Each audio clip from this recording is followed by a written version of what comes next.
Hari ini ada operasi justisi. Siapa yang tidak bawa kitab suci?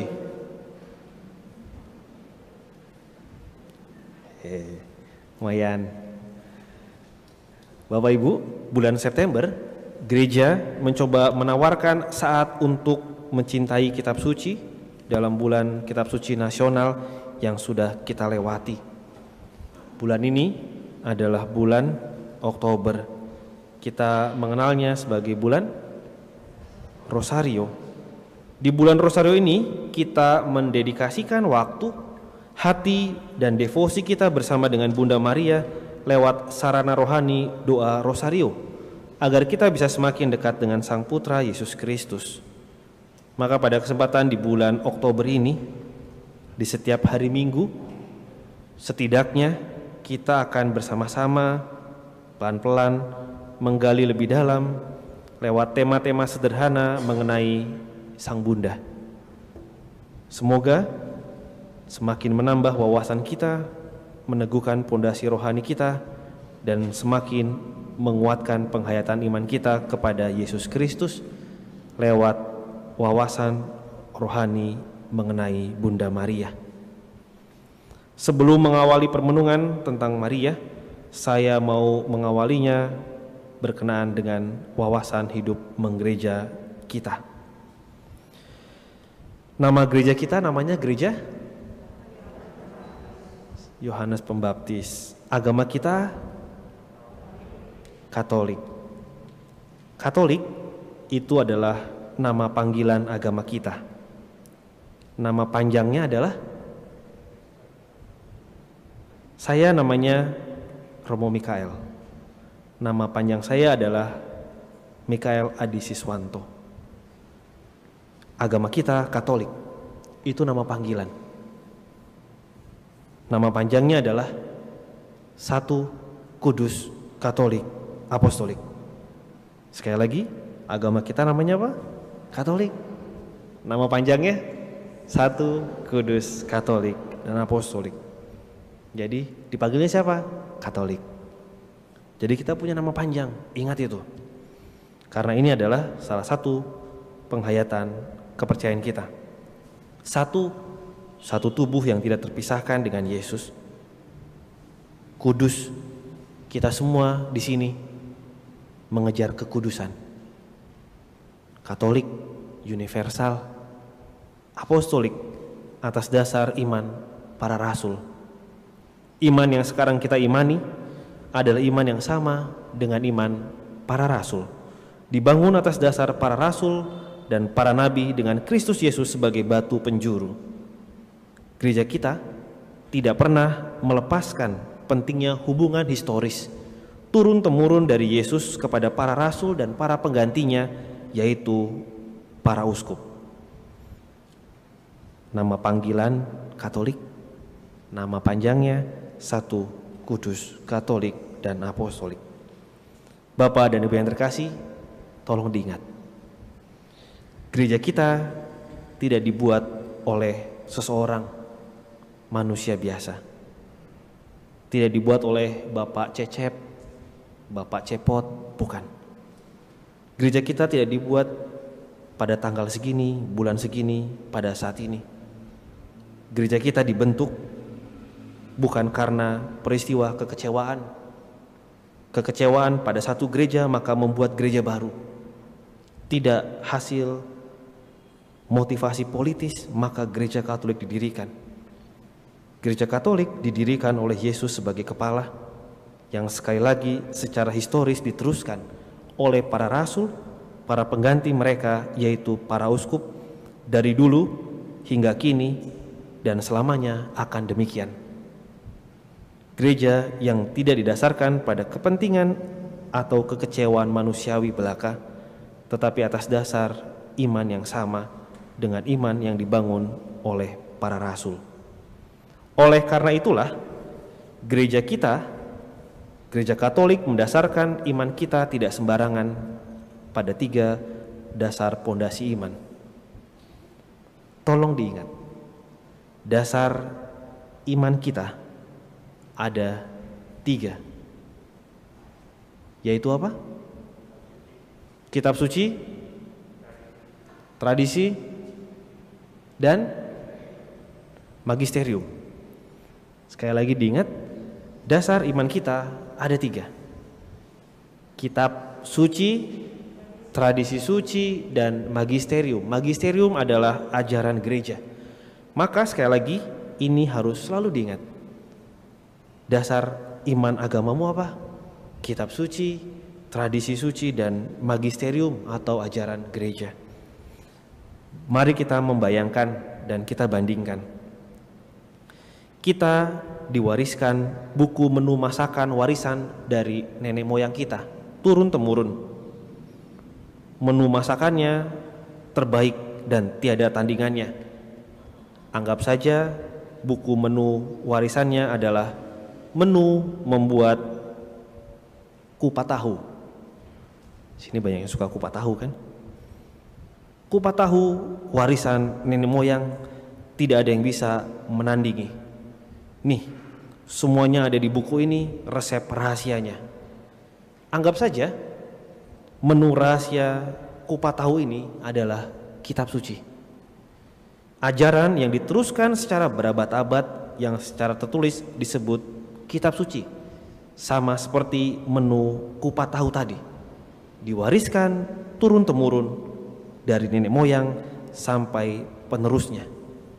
Seperti menu makanan tadi, berisi daftar bahan-bahan, cara-cara membuat kupat tahu yang enak.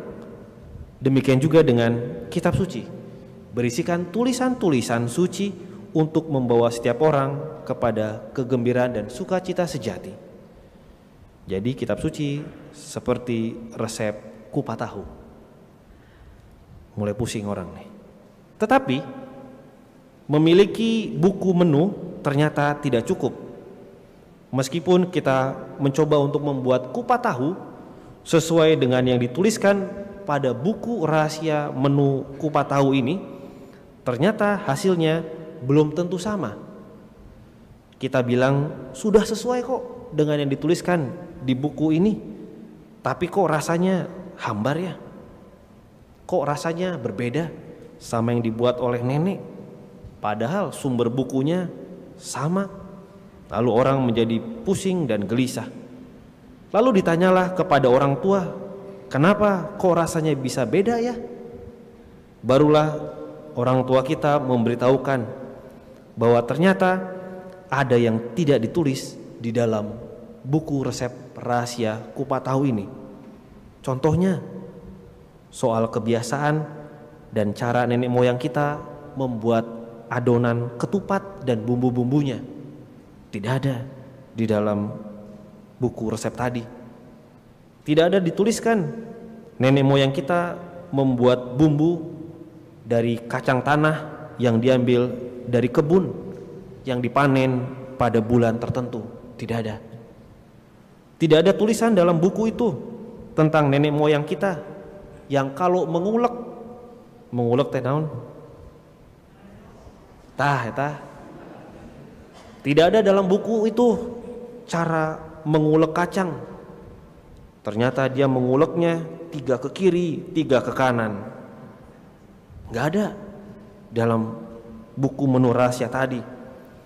Tidak ada dikasih tahu bahwa air yang digunakan untuk mencampur ulekan kacang itu dengan air dari mata air asli, atau ulekannya bukan dari batu tetapi dari kayu yang wangi. Tidak ada dalam buku resep rahasia tadi. Nah, Bapak dan Ibu yang terkasih, anggap saja kebiasaan nenek moyang tentang cara membuat kupat tahu yang enak yang tidak ada dalam daftar buku menu warisan itu adalah tradisi suci. Sebagaimana kita tahu pun demikian dalam kitab suci. Banyak hal yang tidak tertuang dalam kitab suci dan hanya ada dalam tradisi para rasul yang diteruskan tidak secara tulisan tetapi secara lisan maupun praktek hidup beriman. Kalau kita buka dari Injil Yohanes. Mari kita buka Injil Yohanes. Wah, asik nih, hebat nih umat Ciamis. Injil Yohanes bab 20 ayat 30.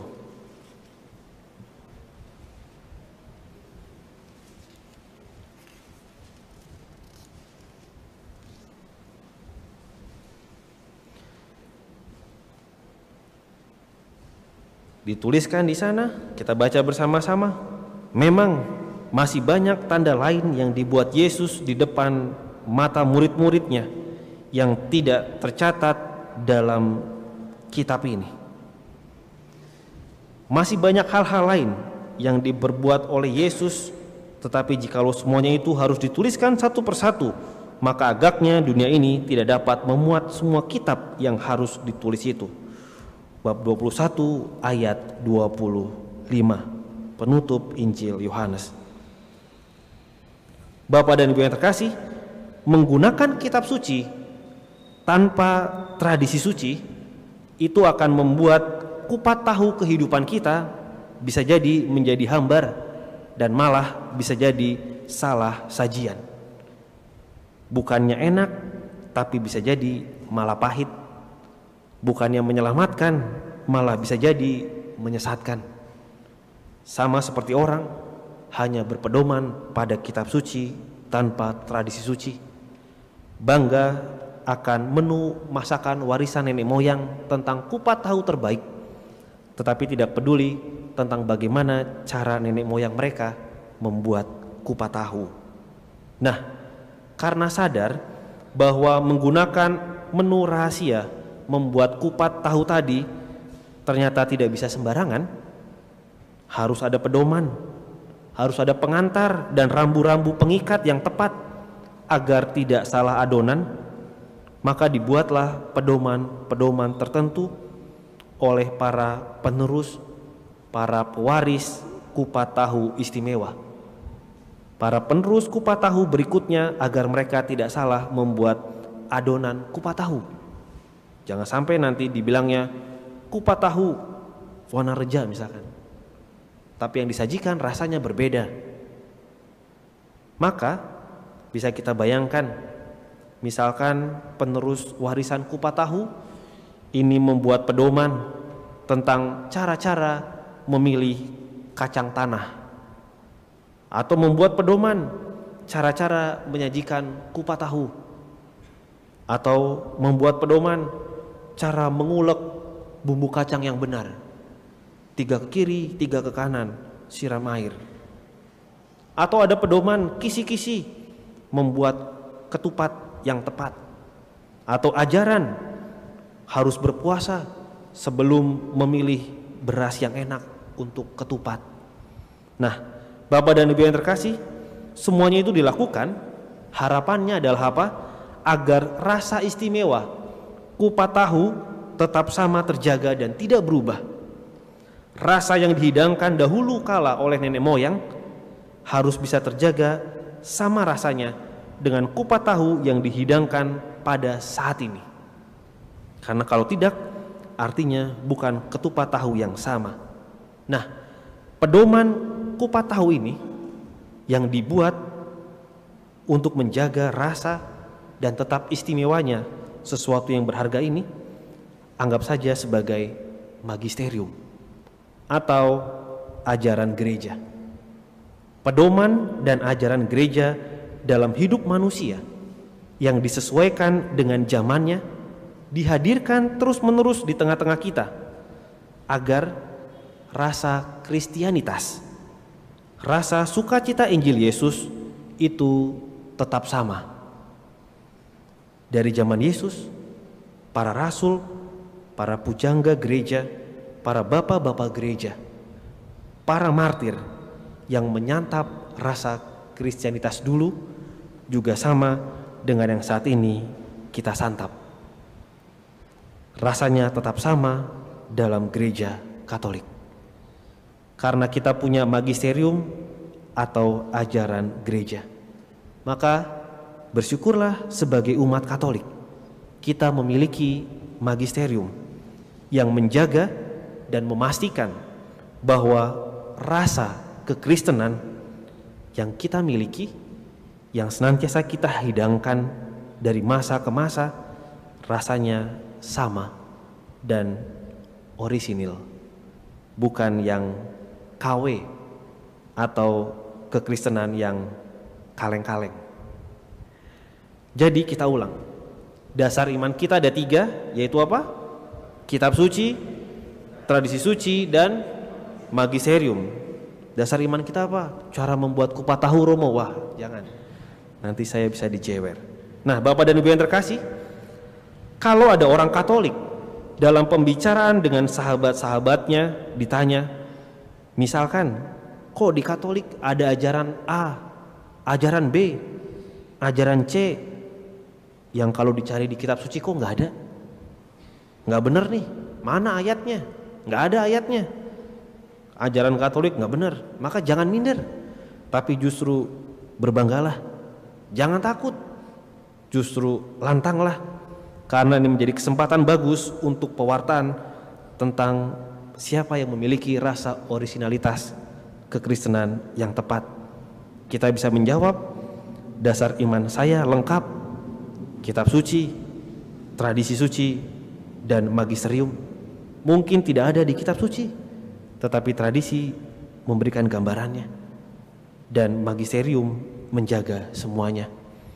Nah, dari pengantar inilah kita akan masuk kepada wawasan iman tentang Bunda Maria, Ibu Yesus, yang dalam bulan Oktober ini namanya selalu kita bawa dalam doa. Sosoknya selalu kita cari di tempat-tempat ziarah, di tempat gua-gua Maria maupun renungan-renungan refleksi tentang dirinya. Magisterium atau ajaran gereja itu sangat banyak, dan salah satunya adalah berkenaan dengan Bunda Maria. Dogma-dogma tentang Bunda Maria ada begitu banyak. Dogma atau dogmata adalah doktrin yang bersifat otoritatif dalam hidup beriman.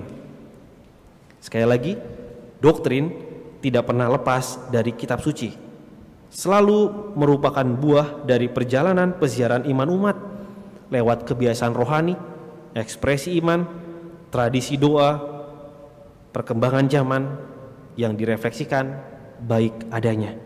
Nah, pada kesempatan kali ini kita akan melihat sekiranya ada 4 gelar doktrinal yang disematkan kepada Bunda Maria. Gelar-gelar kepada Bunda Maria ini adalah harta kekayaan gereja Katolik, warisan iman nenek moyang kita, yang sekali lagi tidak akan ditemukan di gereja-gereja manapun, hanya gereja Katolik. Gelar-gelar Maria secara dogmatis setidaknya ada 4. Tolong diingat. Yang pertama adalah gelar Maria Bunda Allah. Yang kedua, Maria perawan yang terberkati. Yang ketiga, Maria yang dikandung tanpa noda. Dan yang keempat, Maria yang diangkat ke surga. Yang pertama, Maria Bunda Allah, Theotokos. Yang kedua, Maria perawan yang terberkati. Yang ketiga, Maria yang dikandung tanpa noda, Immaculata. Dan yang keempat, Maria yang diangkat ke surga, Maria Assumpta. Nah, keempat gelar Maria ini adalah bersifat dogmatis, tidak ditemukan di mana-mana selain di dalam ajaran gereja. Yang pertama, Maria Bunda Allah, dalam bahasa Yunani tadi disebut Theotokos, adalah gelar Maria yang sangat penting bagi gereja. Kalau orang bertanya, ini ada-ada gelar tuh, masa gelar sebagai Bunda Allah? Tidak. Gelar ini justru mengingatkan kita pada kitab suci. Pada saat panggilan Elizabeth kepada Maria, siapakah aku ini sampai ibu Tuhanku datang mengunjungi aku? Lihat, bahkan Elizabeth di dalam Injil Lukas bab 1 ayat 43 itu menyampaikan kepada Maria sebagai ibu Tuhanku. Gelar ini, Maria sebagai Bunda Allah, disandangkan pada konsili Efesus tahun 431. Pada tahun itu berkembang ajaran Nestorius yang memandang bahwa bukan, Maria bukan Bunda Allah. Maria itu hanya membawa tubuh Yesus sebagai manusia dan bukan membawa keilahiannya Yesus. Ajaran Nestorius ini berkembang di mana-mana seiring berkembangnya logika dan akal sehat yang seakan-akan bertentangan dengan iman. Nah, gelar Maria Bunda Allah membawa implikasi teologis bahwa Yesus adalah sungguh-sungguh manusia dan sungguh-sungguh Allah sejak pertama ia dikandung oleh Maria. Jadi Maria bukan hanya sekedar membawa tubuh Yesus sebagai manusia, tetapi juga membawa sifat keilahiannya sebagai Allah. Maka Maria mendapat gelar Maria Bunda Allah. Maka selesailah, ini adalah bagian dari iman kita. Maria Bunda Allah itu dirayakan setiap tanggal 1 Januari, hari raya Santa Perawan Maria Bunda Yesus Kristus. Jadi setiap tahun baru kita merayakan ajaran iman ini. Selanjutnya, yang kedua, Maria Perawan yang terberkati. Kita terbiasa dengan sebutan Perawan Maria. Walaupun sangat biasa kita dengar, gelar ini juga adalah gelar dogmatis yang berasal dari gereja awal, bahwa Maria tetap perawan sebelum, saat, dan sesudah melahirkan Yesus. Hal ini juga berasal dari kutipan ucapan Maria pada Injil Lukas bab 1 ayat 34. Ingat kata Maria kepada malaikat, "Bagaimana hal itu mungkin terjadi? Karena aku belum bersuami." Ajaran Maria sebagai perawan ini berasal dari ajaran Ignatius dari Antioquia, Ambrosius dari Milan, dan Agustinus dari Hippo, dan akhirnya menjadi ajaran resmi gereja pada Sinode Lateran tahun 649. Jadi kalau ada doa-doa ya Maria, ya perawan, itu adalah hasil dari doktrin perjalanan iman tradisi kita. Yang ketiga, Maria yang dikandung tanpa noda dosa atau Immaculata. Gelar ketiga ini diberikan bahwa karena kesuciannya Maria mengandung Tuhan. Maria dikecualikan dari dosa asal sejak Maria berada dalam kandungan ibunya. Yang dikandung adalah yang terkudus. Maka Allah menyiapkan Maria sebagai yang kudus tanpa dosa asal.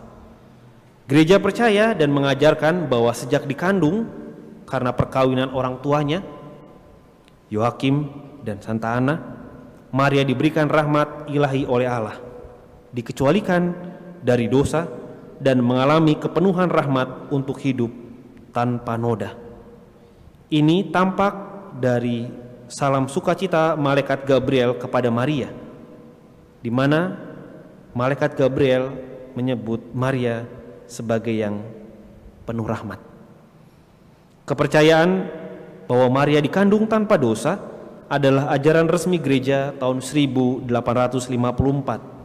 Tetapi sebetulnya kepercayaan bahwa Maria sendiri bebas dari dosa sudah ada sejak lama, dan kita merayakannya setiap tanggal 8 Desember. Perayaan Maria dikandung tanpa noda.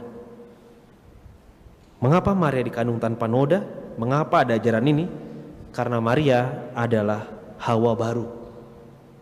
Hawa membawa dosa asal. Maria membawa rahmat baru bagi manusia. Akhirnya sebuah gelar dogmatis, yaitu gelar Maria diangkat ke surga atau Maria Assumpta, Gelar ini mengikuti gelar yang dikandung tanpa noda dosa dan kepercayaan turun-temurun bahwa Maria sungguh-sungguh dikecualikan dari manusia biasa oleh Allah. Kepadanya Maria diberikan kepenuhan rahmat hidup tanpa dosa, dan pada akhirnya saat paripurna hidupnya diberikan rahmat terakhir, yaitu jiwa dan raganya diangkat ke surga. Sama seperti Hawa, membawa dosa asal dan membuat manusia keluar dari taman Firdaus. Pun demikian dengan Bunda Maria, kebalikannya, membawa rahmat dan membawa semua orang untuk kembali lagi ke surga. Apa yang dihadirkan oleh Maria adalah kebalikan dari apa yang dihadirkan oleh Hawa. Nah, gelar dogmatis ini tergolong baru dan menjadi ajaran resmi gereja pada tahun 1950 dari Paus Pius yang ke-12. Walaupun demikian, kepercayaan bahwa Maria diangkat ke surga sebenarnya sudah ditemukan sejak abad ke-5. Bapak dan Ibu yang terkasih, mari kita ingat 4 doktrin gelar Maria. Maria Bunda Allah, Maria perawan yang terberkati, Maria yang dikandung tanpa noda, dan Maria yang diangkat ke surga. Sebagaimana Injil Matius hari ini yang tadi kita dengarkan memberikan gambaran tentang pekerja kebun anggur. Mereka bekerja di kebun anggur milik tuannya, tetapi yang mereka lakukan adalah memukuli, membunuh, dan melempari hamba pemilik kebun dan bahkan anaknya. Ini bisa menjadi bahan permenungan bagi kita semua pada bulan Rosario ini berkenaan dengan gelar-gelar doktrinal Maria. Kita semua adalah penggarap-penggarap kebun anggur milik Allah. Kita semua diberikan kesempatan olehnya, terutama untuk menggarap iman kepada Yesus putranya yang telah ditanamkan dalam gereja Katolik. Gereja Katolik yang di dalamnya terdapat kitab suci, tradisi suci, dan magisterium atau ajaran gereja. Kita diundang untuk menggarap kebun anggur Allah ini dengan baik, dengan cara menjaga, merawat, dan mengembangkannya. Salah satu upaya tersebut yang paling mujarab adalah lewat penghormatan atau devosi kepada Bunda Maria dalam praktek hidup beriman kita. Semua ini dikembangkan bukan untuk apa-apa, tetapi agar kita semua bisa memanen buah-buah rohani yang dapat memberikan kita kekuatan untuk meneruskan perjalanan peziarahan hidup ini. Semoga kecintaan kita kepada Sang Bunda Allah ini, kecintaan kita kepada Sang Perawan ini, penghormatan kita kepada yang dikandung tanpa noda, dan devosi kita kepada yang diangkat ke surga ini semakin mendekatkan kita kepada Yesus putranya. Kiranya ajaran iman yang luar biasa tentang Bunda Maria ini dapat terus-menerus kita wariskan kepada generasi setelah kita, terutama lewat keteladanan iman sebagaimana yang kita lakukan pada hari ini dan pada bulan ini. Kalau kita buka lagi bacaan kedua yang tadi kita dengarkan dari Filipi, mari kita buka kitab Filipi.